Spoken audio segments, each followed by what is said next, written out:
Welcome to the Slop Farm. Enjoy the video.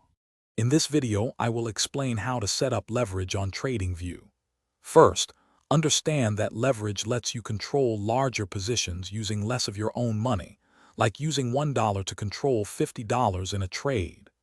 This powerful tool is available in TradingView's paper trading, a risk-free simulation environment. It is crucial for practicing strategies and understanding market dynamics before engaging in live trading. Remember, while leverage can boost gains, it also significantly increases risk, so careful practice is essential. To begin setting up leverage, ensure you are connected to your paper trading account. You will find the trading panel conveniently located at the bottom of your TradingView interface.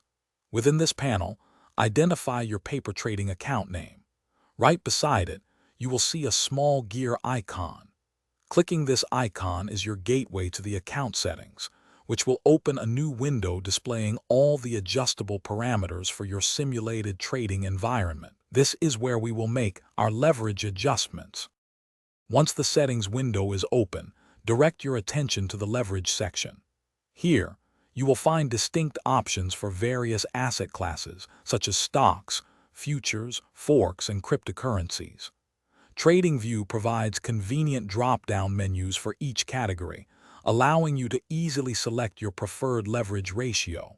For instance, you might set futures to 20-1 or forks to 50-1. Adjust these values according to your practice strategy and risk tolerance for each specific market. After carefully selecting your desired leverage ratios for each asset class, it is time to finalize your changes. Simply click the Save button within the Settings window to apply these new configurations to your paper trading account. All future simulated trades will now reflect these updated leverage settings. You can revisit and adjust these parameters as often as needed. Keep in mind that for actual live trading accounts, leverage adjustments are usually handled directly through your chosen brokerage platform, not within TradingView itself. Thanks for watching. Consider subscribing if we helped you today.